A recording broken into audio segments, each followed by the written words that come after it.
Big boss season 7-ലെ ഒരു മത്സരാർത്ഥിയാണ് Renu Sudhi. Mid week eviction ടാസ്കിൽ തോൽക്കുന്ന 2 പേരാണ് പുറത്തേക്ക് പോവുക. ബിഗ് ബോസിൽ ഇതുവരെയുള്ള ടാസ്കുകളിൽ രേണു വലിയ രീതിയിലുള്ള മത്സരമൊന്നും പുറത്തെടുത്തിട്ടില്ല. ബിഗ് ബോസ് സീസൺ 7-ന്റെ ആദ്യ ആഴ്ചയിൽ മാസ് ഡയലോഗായിരുന്നു രേണുവിൽ നിന്നും വന്നത്. രേണു ഫ്ലവർ അല്ലടാ, ഫയർ ആടാ, താഴത്തില്ലടാ എന്നൊക്കെ പറഞ്ഞിരുന്നു.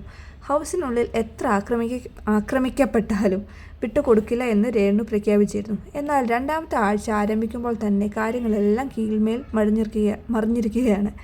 വയ്യ എന്ന് പറഞ്ഞ് രേണു മറ്റു മത്സരാർത്ഥികളോട് പറഞ്ഞിട്ടുണ്ട്. എൻ്റെ ഹെൽത്ത് തീരെ ഓക്കെയല്ല, എനിക്കിനി വയ്യ, വീട്ടിൽ പോയാൽ മതിയെന്നായി. രേണു ഇങ്ങനെ കഴിഞ്ഞ എപ്പിസോഡിൽ പറഞ്ഞതോടെ താരം പുറത്തേക്ക് പോകുമോ എന്നൊക്കെ സോഷ്യൽ മീഡിയയിൽ ചർച്ചയായിട്ടുണ്ടായിരുന്നു. മിഡ് വീക്ക് എവിക്ഷനിലൂടെ പുറത്തേക്ക് പോകാൻ സാധ്യത കൂടുതലുള്ള ഒരു കണ്ടസ്റ്റൻറ്റും രേണു തന്നെയാണ്.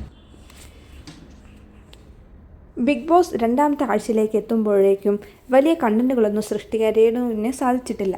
അക്ബർ ഖാൻ നടത്തിയ മോശം പരാമർശം, തലവേദനയെ ചൊല്ലിയുള്ള തർക്കം, അനീഷിനെതിരെയായുള്ള വാക്പോര് എന്നിങ്ങനെയുള്ള ചില നിമിഷങ്ങൾ അല്ലാതെ മറ്റു വലിയ കണ്ടന്റുകളൊന്നും പ്രേക്ഷകരുടെ ശ്രദ്ധയിലെത്തിയിട്ടില്ല. മാത്രമല്ല, വീക്കെൻഡ് എപ്പിസോഡിൽ രേണുവിൻ്റെ വോട്ട് അഭ്യർത്ഥിച്ചുള്ള വീഡിയോ മോഹൻലാൽ കാണിക്കുകയും ചെയ്തത് ഇവൾക്ക് തിരിച്ചടിയായി. എന്നാൽ പ്രേക്ഷകരുടെ വോട്ടിങ്ങിലേക്ക് വന്ന രേണു സുധിക്ക് ആശങ്കപ്പെടാനുള്ള സാഹചര്യങ്ങളൊന്നും ഇല്ല. നല്ല വോട്ടുകൾ കിട്ടുന്നുണ്ടെന്നാണ് അറിയാൻ കഴിഞ്ഞത്.